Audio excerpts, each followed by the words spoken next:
It's your Tuesday daily delivery. I'm Michael Rand. Happy snow day to those who celebrate. It's going to be a lot of it out there today, as we do in January, February, March, pretty much all the months here this time of year. But I hope you guys are being safe and bundled up inside, outside, wherever you are listening to a nice podcast right now. Good show coming up.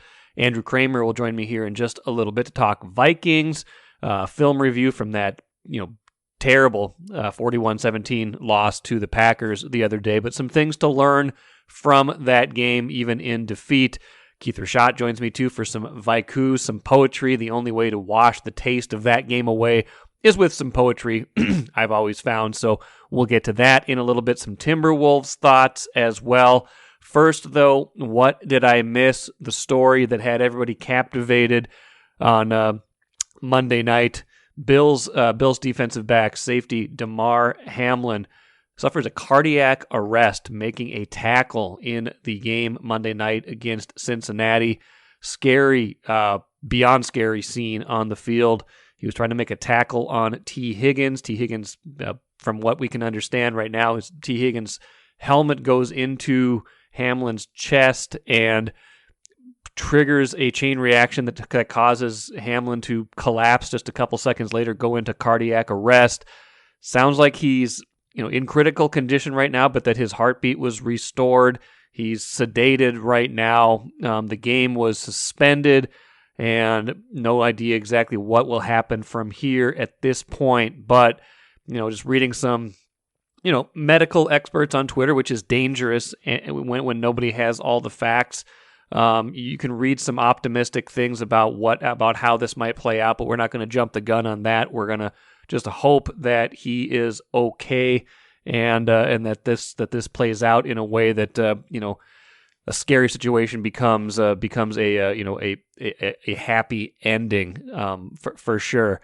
One thing I wanted to mention on this whole story is there's something that happens where people say, if you didn't play the game, my friend Tom Linneman likes to joke with me, like, if you didn't play the game, you don't understand. And it's a teasing thing, right? Like, sports writers, by and large, people in the sports media, a lot of us didn't play the game, at least at the highest level, right? Like, I played sports up, through high school, but obviously I didn't play at an elite level. So I don't quite understand some of what it feels like to be a player, but that doesn't mean I can't analyze a game, watch a game, understand a game. That said, I think last night was one of those situations where the people you needed to listen to last night were the people who are players, who played the game, to understand what it must have felt like to be on the field, to witness what that was, to know what it's like to play week in and week out, putting your body on the line. That's not something I can fully feel or comprehend. And so when you have idiots like Skip Bayless, getting roasted rightfully on Twitter for saying, why didn't they resume the game after 10 minutes? Skip doesn't understand. He didn't play the game at the highest level. He can't be in their shoes. Listen to a lot of the players who were talking last night. Listen to all the people on Twitter. They know they were the voices of reason in this case. They were the ones saying, you can't keep playing. This is this is not someone who broke a leg in a game, which is horrific in and of itself, but someone is going to survive that. This was a life or death situation. We don't still know how this is going to play out. We can hope, we can see some optimistic signs at this point, but we don't know. How are you supposed to play a football game after you witness that? I don't think I could do that. I don't think players should be expected to do that, even if this was a game of a certain magnitude towards the end of the season with playoff implications. All of that does not matter when you see someone's humanity on the field, in a life or death situation. So listen to the players in this case. In this specific instance, having played the game, this carries a lot of value. You need to know what it's like to experience that. Those are the people you need to listen to. And above all else, of course, hoping for the best for Damar Hamlin. Feels strange talking regular sports after what we saw last night. That was all going on while I was watching. The Timberwolves beat the Nuggets 124-111. But we do need to talk about that because that's been a pretty big subject. Royce and I tackled it quite a bit. The Woeful Wolves had lost 6 in a row, just seemed lost in the woods. So far, for much of this season, and specifically during that losing streak, and especially during their most recent loss, a home loss to the woeful Pistons, missing a lot of key players in Monday's game. D'Angelo Russell, a late scratch with an illness. I'm a little suspicious of that, wondering if that was more of a veteran's benching, polite benching instead of an actual illness. He also had Naz Reid and Bryn Forbes show up late on the injury report and not play. Already missing Karl Anthony Towns, Jordan McLaughlin, Taurean Prince. A lot of guys out of the lineup, but still, Wolves find a way to get it done, beat the Nuggets, the best team in the West. Nuggets were coming off a back-to-back, but still, I thought the Wolves played a very smart game, played a very energetic game. They battled on the boards. They worked for second chances. They worked to limit second chances.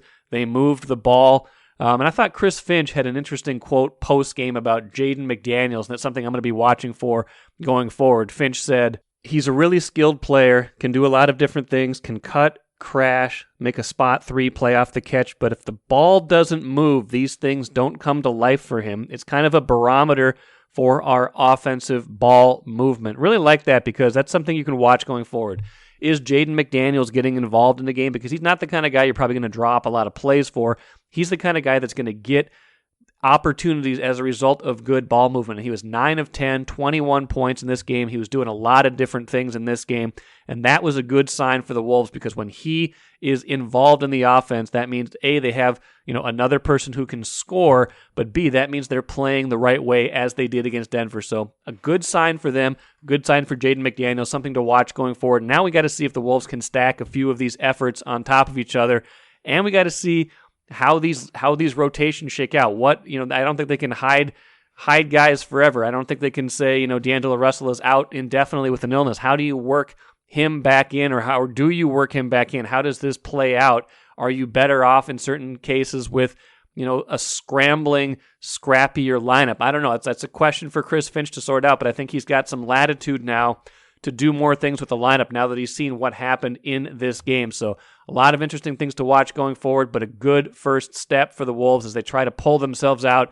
of a nearly half-season-long funk. Take a playcation to Mystic Lake. With 24/7 gaming, the good times never have to end. And you can satisfy your cravings at our restaurants and bars. Or relax in one of our luxurious hotel rooms. Those that play together, stay together. And don't forget to join Club M so you can spark new memories and bask in the rewards along the way. Follow the lights to Mystic Lake, where every day is play day.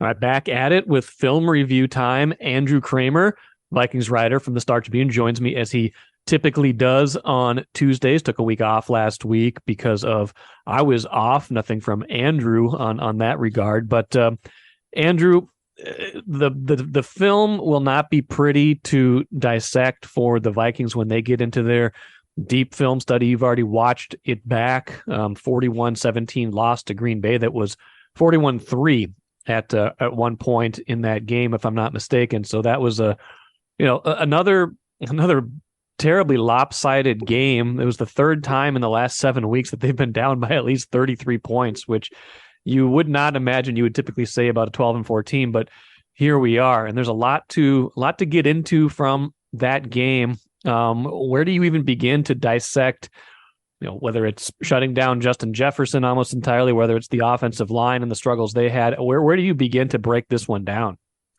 Yeah, just watching it back, it stood out to me about how the Packers changed so drastically from week one. Not just how they played, but in terms of just execution and performance, but in terms of how they were schemed up, how coaches were putting them in much different positions than what the Vikings were used to. After the game, after Justin Jefferson has one catch for 15 yards, Matt LaFleur said, he credited his coaching staff and said that it was an easy fix to have Alexander cover him and really be physical with Jefferson, and said, I believe the direct quote was, "I don't care who you are as a wide receiver. That's difficult to deal with, that kind of aggressive press coverage at the line of scrimmage." And LaFleur said, especially if you don't see it on tape. I don't think the Vikings were expecting quite that from Green Bay. It was such a wholesale change from what you're used to seeing from Joe Barry and this Packers defense. And we've seen it across the NFL. Like the Chargers did this to the Dolphins on a primetime game where They just decided, hey, we're not going to play this off coverage that Brandon Staley also plays from the Vic Fangio tree with the Chargers. We're just going to play man-to-man and get up in your face. It's the kind of wholesale change we have not seen from the Vikings defense at times when they've needed to make these kinds of changes. So you got to credit the Packers coaching staff. And frankly, I think the Packers are just a bad matchup for the Vikings. The Packers have figured some things out defensively. They're playing well. That's 10 straight games with at least one takeaway for them. And then offensively, they could really attack the perimeter of this Vikings defense, which is where the Vikings defense is softest. So if I'm the Vikings, I do not want to see this team again. And I don't care if it's at US Bank Stadium and the footing is good, even though the footing was so poor at Lambeau Field. I think they're just a bad matchup for Minnesota. Now, so if a team's going to do that and they're going to press up and play press man, I mean, you should be able to identify that fairly soon. And then what are then the counter moves that they either weren't able to make or didn't attempt to make in this game to get Jefferson going or to get other people going? They did make them. It wasn't necessarily flawless, don't get me wrong, but they did make some moves where by the second quarter, Justin Jefferson's lined up in the backfield and he's motioning out into the slot, and Quay Walker, a rookie linebacker for Green Bay, has to all of a sudden be man-to-man on Justin Jefferson. That is the play where Justin Jefferson slipped on the route. The ball gets tipped at the line of scrimmage, and I think that was Adrian Amos's interception on that play. That's not on Kirk Cousins. That's on Justin Jefferson slipping and falling. That's on the interior line giving up pressure and letting the defensive line get the hands up. That's just a confluence of events that Kevin O'Connell can call the right play and make the adjustment. Then the execution wasn't there. And it was consistent themes. It was the slipping. It was the interior pressure of that offensive line, which is just decimated now. There were a lot of things that were wrong with this offense that has had such hot streaks throughout this season that you think they should be able to achieve this all the time. But when a defense wants to be aggressive and just bully them around, they've been susceptible to that. And you saw that with the Packers front. They have a lot of big guys up there. Kenny Clark, Jerron Reed, Preston Smith is a big guy for an edge defender. They moved those guys around and isolated Ed Ingram and isolated Chris Reed, the third string center, right, in that game. The Vikings had no chance. And even when Kirk did have protection, there was one play where TJ Hawkinson bobbled a pass into a pick. There was another play where TJ just got it dropped. He had it ripped out of his hands by Quay Walker.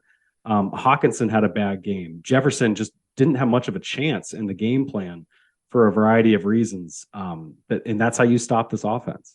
Now, we've seen that, though, at various points this year, right? When you can have a really good, big physical corner. We saw that when he got slowed down against the Eagles earlier in this year. We've seen other teams try it with various success. Now, it seems like Jefferson had been adapting to that and be able to play through anything and still put up his numbers. But this was obviously the exception. How worrying should that be? I mean, not specifically for a Packers matchup in the playoffs, because that's unlikely, I think, that they would face the Packers unless it probably would, unless something weird happens this weekend and the 49ers lose to the clearly tanking Cardinals who want draft position. The Vikings will be the 3 seed and probably wouldn't have a chance to play Green Bay if Green Bay gets in until the NFC title game. But a team like Green Bay, or a team that's going to play Jefferson physically like that, how much of a concern is that, once they do get to the postseason? I think it's especially a concern if you compare it with the pass rush. If you have a team like San Francisco or Dallas that can really get after, even Philly can get after them when Brandon Graham and them are playing really well. They have those, when those teams have those kind of matchup wins up front, that really kind of just cuts into the time that they need for Jefferson to sell that extra fake, to get open on the post corner route, to do his double and triple moves down the field to get open. Jefferson beat the kind of coverage against the Packers that he saw frequently against Green Bay. He beat it against the Giants for a 17-yard touchdown. And it was the one that Kevin O'Connell called like one of the best routes I've seen him run, because it was meant to take away the route he was running, but he's just so good. He beat it. Well, there were two things there. One, it was inside. He didn't slip. So the turf was great. He had great footwork. He didn't have to worry about that. And then two, the protection was there because the Giants, for all of their talent, still have just a rookie edge defender who's their best, and then a couple good interior defenders who the Vikings could plan around. The Packers are a very blitz-heavy defense, and what they did was they never blitzed. They just showed it to kind of isolate guys and then backed off into coverage. And Kirk was like, well, now I don't have the numbers that I need to get rid of this ball. I need to hold it too long. And then his best plays were when he took off to run for like the 20-yard scramble, the 18-yard scramble. The Packers toyed with Cousins and just kind of bought those extra seconds without having to blitz because of how bad that protection was. So Jefferson can beat these physical corners, but he needs time when you're pressing him. And this offensive line, the way it's constituted, and especially if Brian O'Neill doesn't come back, is not built to give him time. Yeah, and I wanted to transition to that before I get into a bigger picture question at the end. But yeah, the offensive line has been, I think it's been better at times this year, especially when they have been fully healthy. I think, the first half of this season when they were enjoying pretty good health across the board, before Garrett Bradbury got hurt, before Christian Darrisaw was having concussion problems. I mean, I think the line was stabilized to a certain degree, but now you've seen, I don't think Darrisaw has been quite as sharp in the second half of the year. Bradbury's been out for a few games now, and now the Brian O'Neill thing could be the real danger point, depending on how long he's out. Like, the depth has been tested already, and if you stress it anymore, I got some real questions about where they're going this year. Yeah, and the guy who replaced Brian O'Neill is the fourth tackle, Oli Udoh. He was the starting right guard last year, demoted to the fourth tackle this year because their main backup tackle, Blake Randall's already on IR with a knee injury. You're right. Brian O'Neill down with a calf injury. We don't know yet at this point how long he's going to be out, but Dalvin Tomlinson missed 4 games with a calf injury earlier this season. So even if it's considered minor or just a calf strain, this could still sideline or impact him for weeks, especially as a 300-pound man. So that's a concern, even if he's on the field, because it's not going to be 100%. And then, as you said, Darrisaw, I thought he had his worst game of the season. And he's actually had some bad games against the Packers. His 2 worst games as a rookie were against Green Bay. Okay. And this one was one of his worst this year. I don't know what it is, but when he gets matched up against those guys, it has been a problem for him. And at times, it almost looked like Darrisaw was trying to help the interior. Like he'd stick a hand out toward Cleveland's guy, as if they were kind of shifting the line that way, but it wasn't a full protection shift. And then he'd get caught trying to catch a speed rush from his guy on the outside. It just seemed like he'd be caught in the middle at times. He was unsure of himself. And that's when he would get beat. And he gave up, just looking at it, he gave up 2 of those 8 hits on Cousins, which you just don't see from him. No, you don't. And that's, again, something that has derailed Vikings seasons of past. This would be a little bit different probably with injuries more than just ineffectiveness, but Cousins, when he is pressured and when he doesn't feel comfortable, it shows pretty early in a game. And he kind of had those feet going in Sunday's game where you're just like, Kirk does not look comfortable. I know he stood in there and took some of those hits anyway, but he did not look comfortable at all in that game. And there was so much, too, that was off sync with this offense, whether it was the snap not coming, right? Because you had 2 false start penalties because the ball's not getting snapped. There was 2 option routes where it was just they weren't on the same page. He threw the ball one way, Jefferson went the other. On another one, Thielen didn't keep going and he stopped and Cousins threw it. So he wasn't on page with his receivers that he normally is. The center alignment and snap wasn't always on target. The pressure coming right up the middle. So, yeah, you're right. I think Kirk wanted to get the ball out as fast as he could because there's been so many games this year he's taken 10-plus hits. And while he only took 8 in that game, he is now 3rd in the NFL in sacks taken behind Justin Fields and Russell Wilson. And it's a career high 46 sacks for Kirk Cousins. For all that they've done on offense, they have not mitigated that part of it very well. No, and after 3 interceptions, he is now tied for the league lead in interceptions with 14. I noticed the other day as well. Andrew, final thing for you. I mean, given everything that was at stake in this game and then to come out like this, I mean, they had a chance to stay in the conversation for the number 1 seed because of what happened with the Philadelphia Saints game. Could have stayed firmly in position to be the number 2 at least, even though San Francisco did pull that game out. All they need then is a win over the Bears if that happens. And essentially Green Bay's season if they're able to win that game. Given all that, how they came out, how lopsided this game was, how do you think they should treat Week 18? Do you think they need to get themselves back on track to a certain degree and play a lot of these guys and really push to see if they can still get the 2 seed? Do they need a mental and physical reset? How would you, if you were them, approach this Bears game? Oh, if I were them, I would bench Justin Jefferson to ensure that he's healthy because that's not the confidence that you need to restore here. what you need to do is you need to get that offensive line moving forward. You need to get the run game established, quote unquote. You need to get some life into that part of the offense, because when the passing game is not clicking, they have no counter. There is no running game right now that they can lean on. And the Bears just gave up 260 yards to the Lions on the ground alone. The Bears have given up more rushing yardage than most teams. They're just horrific on defense. They traded away every piece. Every other piece is on injured reserve. So this is exactly the confidence booster this offensive line needs, even if Brian O'Neill is not out there. And I think that is where you need to kind of rebuild the confidence of this offense. And then once you get into the playoffs, then do the stuff you do with Justin Jefferson off of that running game, if you can keep that going. I was shocked, though, that they didn't pull Kirk Cousins earlier in that game. Yeah. They did leave some starters in there. And I understand they came back from 33-0, but in the fourth quarter, I'm wondering why is Jefferson still in the game? Yeah, I agree with that. I'll be curious to see what approach they take to this game, because frankly, to me, I mean, being the 3 seed is not ideal, because then if you do win your first game, you're more than likely going to be on the road unless the 2 seed gets upset in the first round. But it's not ideal to me, because you're still talking about some other things. But matchup wise, the Giants would be your opponent if you're the 3 seed.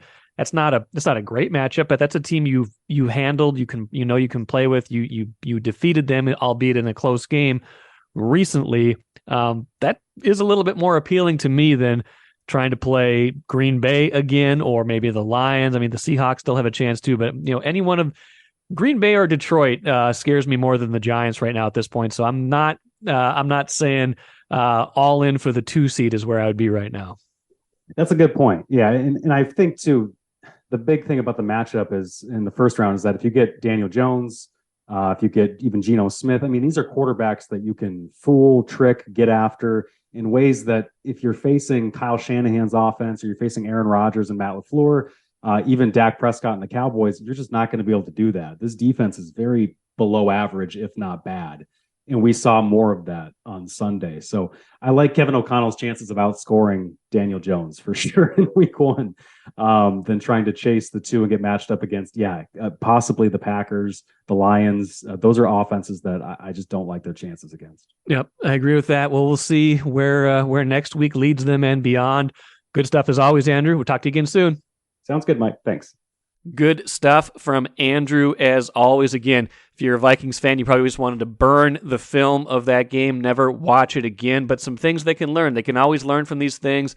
There's plenty of learning opportunities from a lot of these weird games they've been playing lately. A lot of these, huge deficits, when they get down, it kind of snowballs on them, and they haven't been able to find a way to get back into these games that they've lost. The weirdest 12-4 season so far that I can remember. I mean, remember the Brett Favre team of 2009? That was a 12-4 finish. They've got one more game left this year because of the 17-game schedule, but doesn't that team feel a lot different than this one? It sure does to me, and yet here they are with the same record and some of the same opportunities heading into the playoffs soon.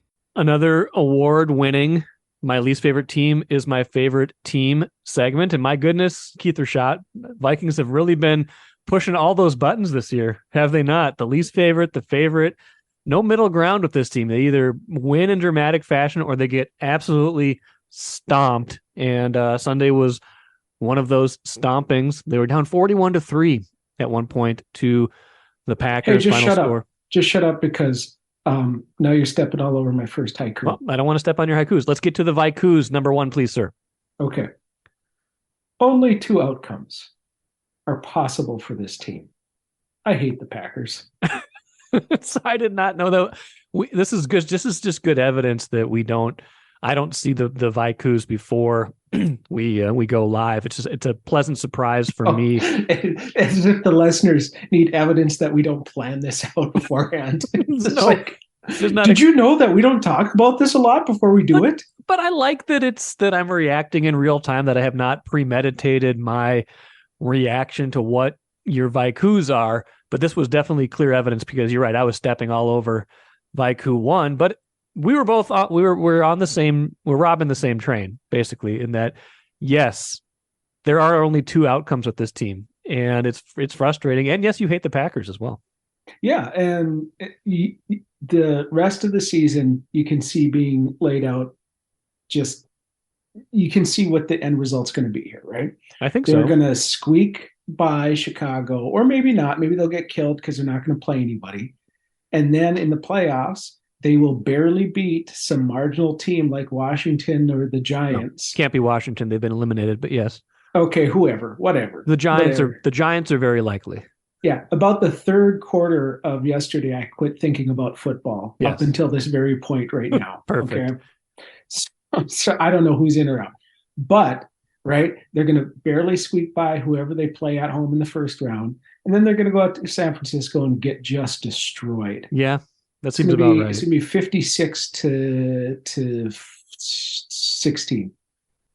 56-16. That's a lot of scoring. But yeah, it does seem like it kind of seems like that's been their destiny for a while now. That the only way I could even imagine any kind of playoff run would require the same sort of outrageous fortune that they've enjoyed in the regular season, whereby like the number 1 and the number 2 seeds get wiped out. They get to play somebody else at home in the division round that's not very good, and then the rest of the good teams get wiped out too.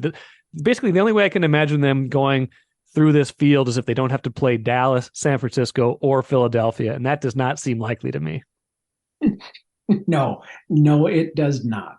It and you know, again, a loss like yesterday it's disappointing. It was not fun to watch, and there'll be more haiku about it, but it is worth remembering that this was absolutely unexpected to begin with, right? If you had told me that this team had amassed 12 wins, so if we had been talking way back in August, you say, hey, the Vikings are going to get 12 wins, I would have said, how many seasons would they have strung together to make that happen? Right.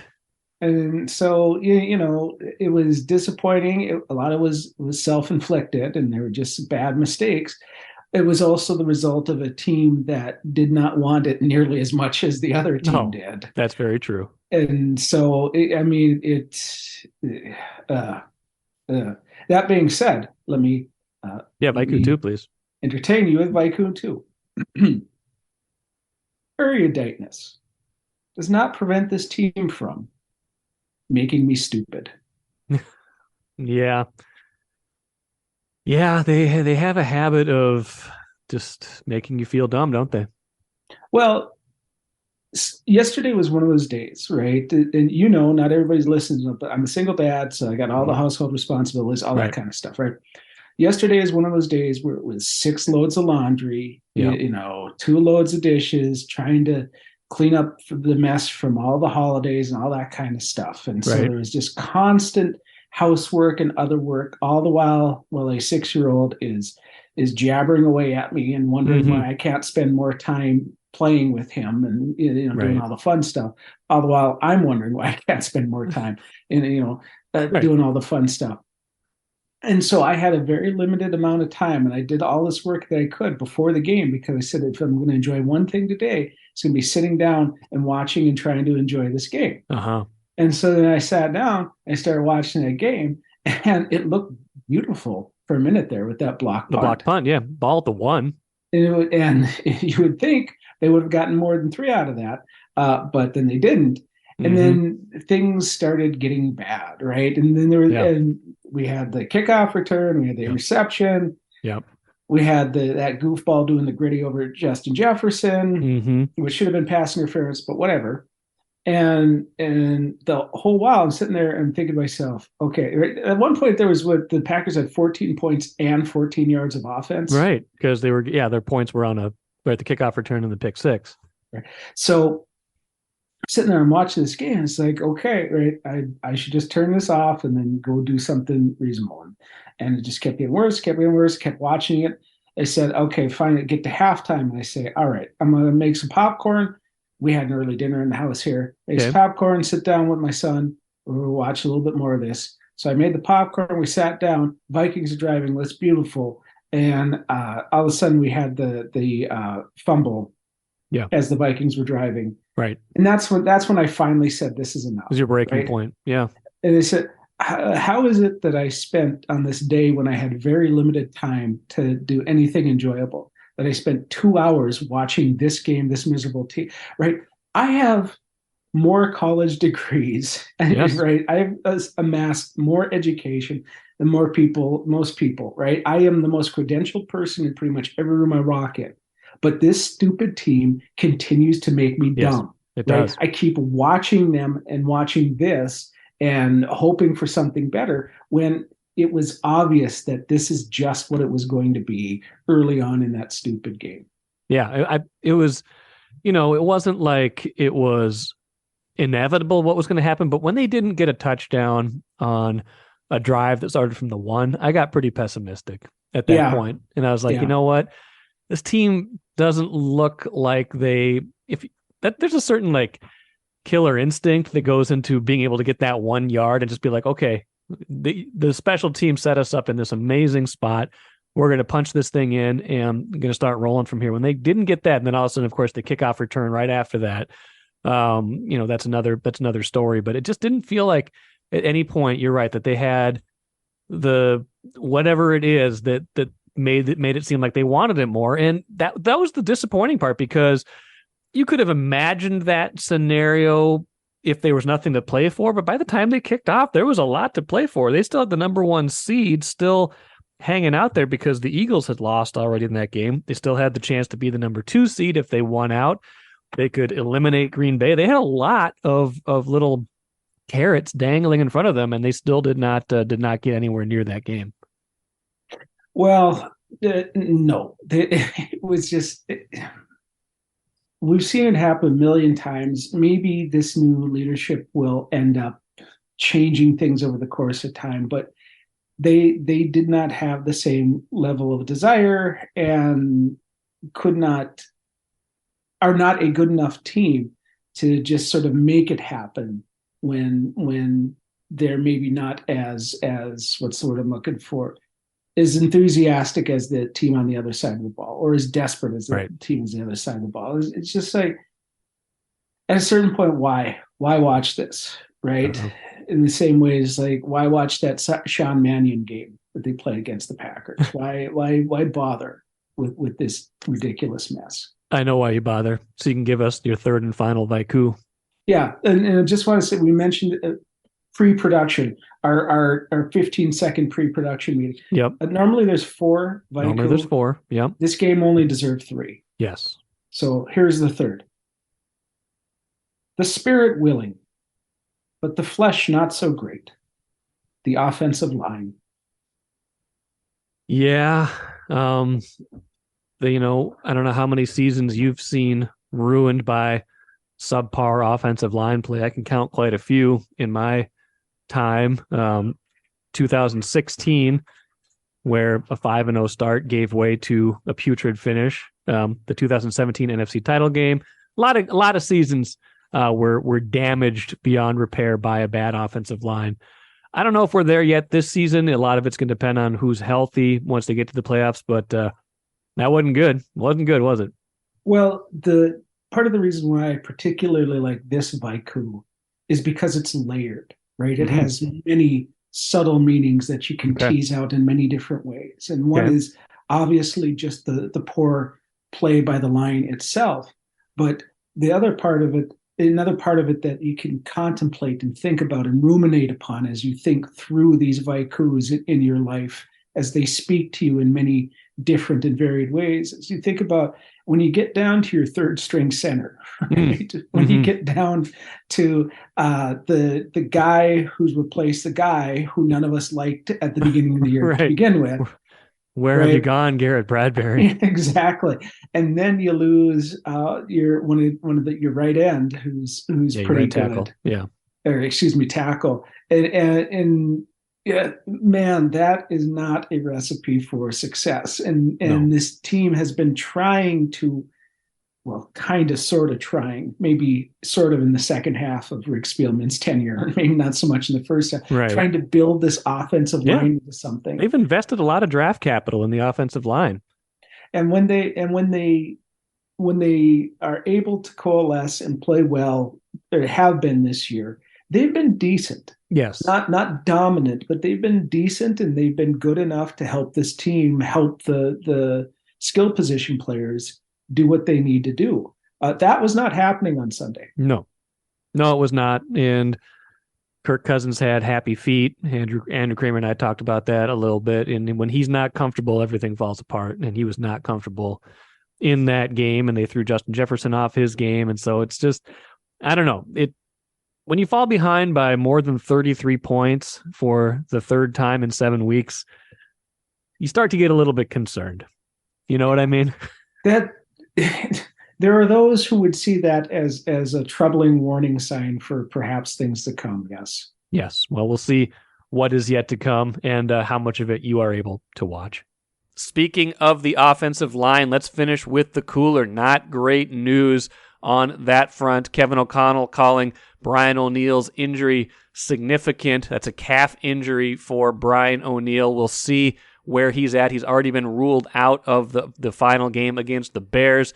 We'll see if he's able to play in the playoffs, but that would be a pretty huge loss. Oli Udoh expected to start against the Bears. He's their fourth tackle because remember, Blake Brandel, who had been kind of that swing tackle, was lost for the season against Detroit a couple weeks ago to an MCL sprain. So they are very banged up. They're down to their third string center right now. We'll see if they get Garrett Bradbury back at some point, but that is a storyline that you need to pay attention to going into the postseason. Do they have Brian O'Neill? Do they have Garrett Bradbury? How is that offensive line playing? Because offensive line play, it doesn't show up really until you need it the most, until you don't have it, and it has derailed games for the Vikings this year. It has derailed seasons for them, and that could be the thing that ultimately decides how far they go in the postseason. That'll do it for today. Chris Hine joins me on Wednesday's show. More Timberwolves talk, it in depth on everything that's been going wrong and some of the things that went right in Monday's game. Thanks so much for joining me. I'm Michael Rand. Back at it again tomorrow.